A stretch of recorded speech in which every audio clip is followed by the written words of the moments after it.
Hi, my name is Alexis Dent, and I will be doing my presentation over my final capstone. I apologize if um, my video camera thing is in the way, but I'm not sure how to move it out of the way sometimes, so be patient with me. Okay, so for my introduction, my presentation is over domestic violence in Nebraska and basically how it relates to what I've learned over the past couple years at Nebraska Methodist College.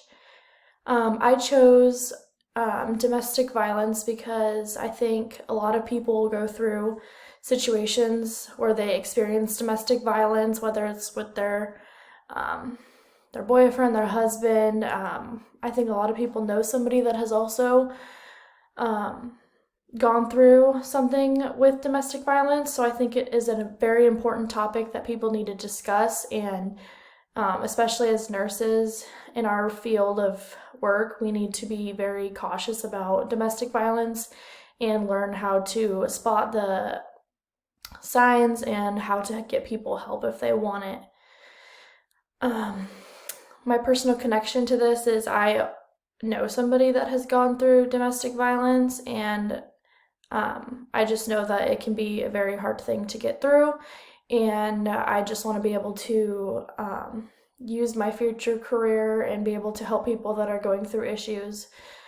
I want to work with women when I graduate, specifically labor and delivery, so I think that labor and delivery nurses need to be able to look out for domestic violence or abusive situations because they're with the mom and the dad, and that is where situations can become abusive if it's not a healthy relationship. So, over this presentation, I'll be relating back to my own experiences through nursing school and what I've learned about being an effective communicator, a reflective individual, and a change agent. And I will take my own experiences and tell you about how I have learned how to help patients going through domestic violence, kind of in that aspect.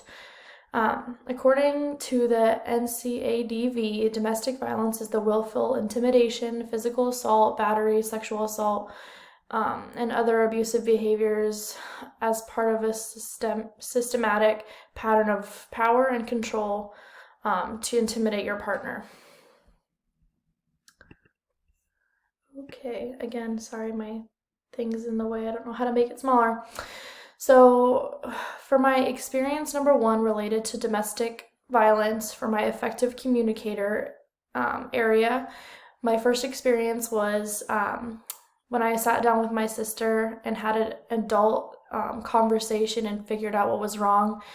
Me and my sister had a rough relationship growing up, and I didn't really understand why, but after um, growing up and learning how to sit down and deal with hard situations, I learned that you just need to be able to approach people in a calm manner and explain what you want to talk about in order to help the situation or help someone else. So I think I grew really big in that area during I think it was my freshman year. So that is what I learned about being an effective communicator. You have to approach things in a calm manner because if you don't, it's going to make people uncomfortable. Um, so how I can use this to address my issue with domestic violence, I can use this experience by knowing when to stay calm and ask people what is wrong and tell the people or the person that I am there for them. I learned that addressing situations in a calm and safe environment is a good way to communicate with others, and it makes people feel safe. So, me being able to sit down and have a conversation with my sister and realize that doing it in that way taught me that I can also help patients that are experiencing domestic violence in that way. So, that made me become a better, effective communicator. My experience number two was when I had an issue with a nurse on my floor. I am currently a CNA, and I experienced kind of an awkward situation with a nurse, and I knew that something was off, so I went to my supervisor and I talked to her about it and how it made me feel, and another person also witnessed the situation, so she also went with me. I learned that what I learned about being an effective communicator is that as a nurse or a nursing assistant, I will have other people to back me up and be there to have a conversation with me when things get hard. I learned that communicating with other coworkers and people on my team can help solve issues.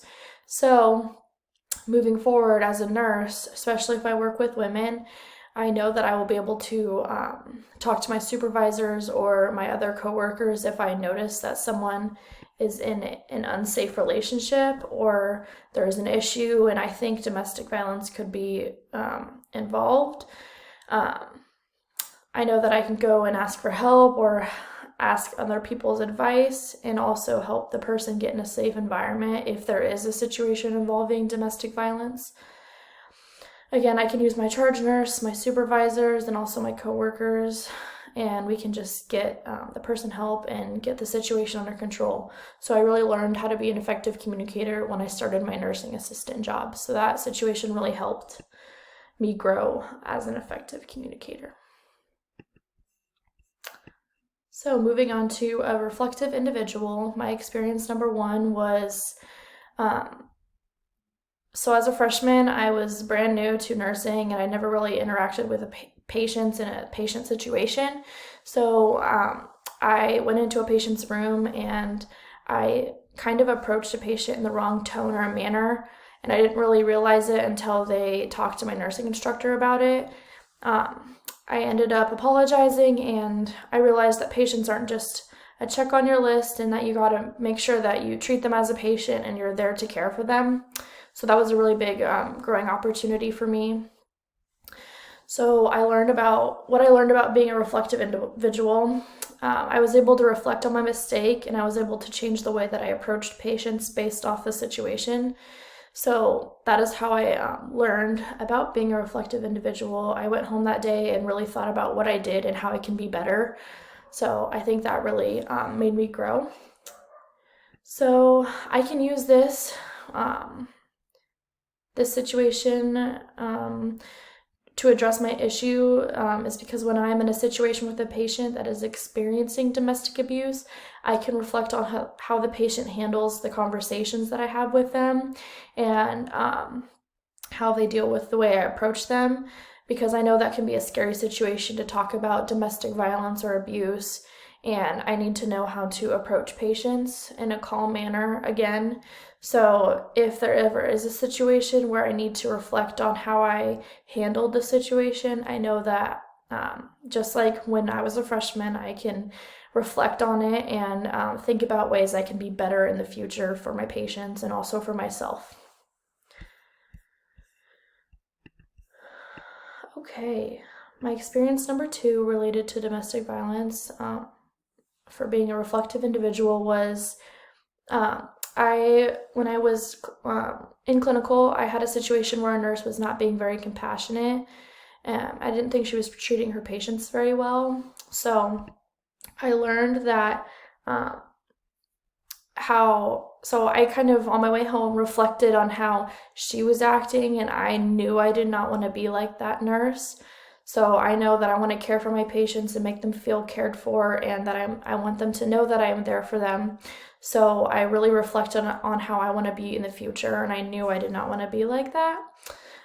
So I can use this in the future, again, reflecting on situations and reflect on how I helped a patient going through domestic violence or abuse, and I will reflect on how I will be able to do it differently in the future, and I will also be able to reflect and see if nurses are also watching out for abuse or situations that are involve domestic violence.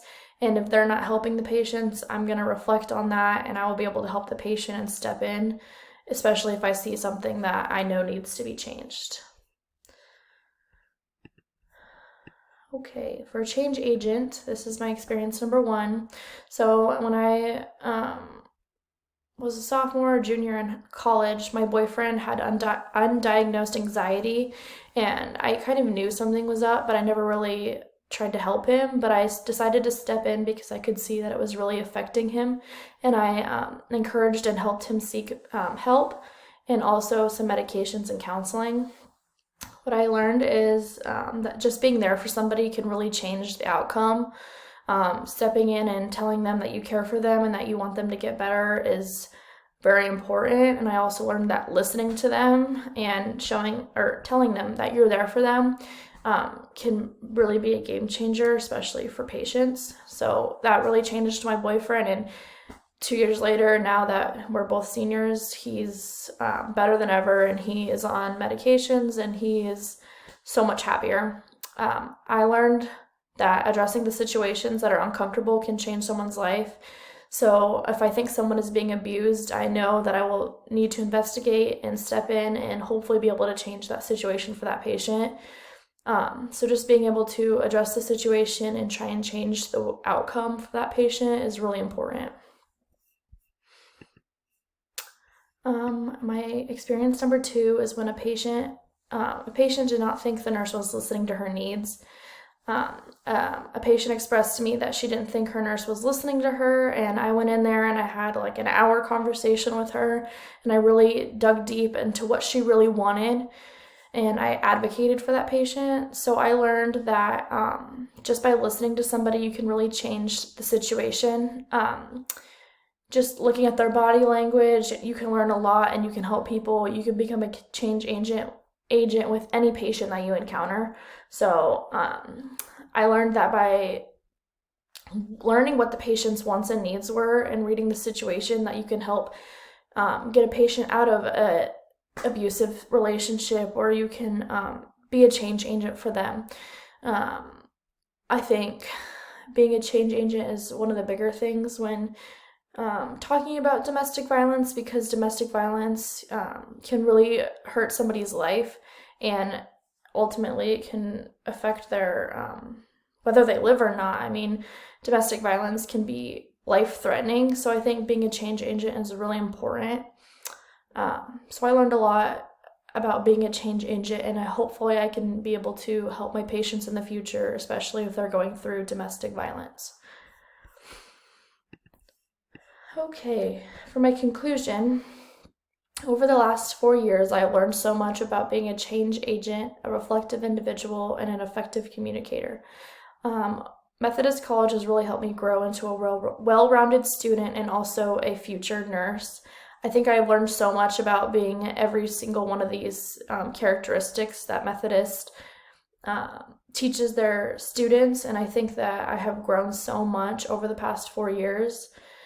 I learned about how to interact with patients and being a better person, and I will hopefully be able to use my skills and be able to advocate for patients that experience domestic violence, or even patients that just need help in general.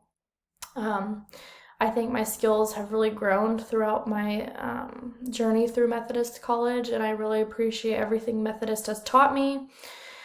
Overall, these three things have really helped me realize that I will be able to carry them on into my future, and I will always be able to work on them and grow and be a better reflective individual, a change agent, and also a effective communicator. Here are my references. I just used one for that statistic, and that's it. Thank you for listening.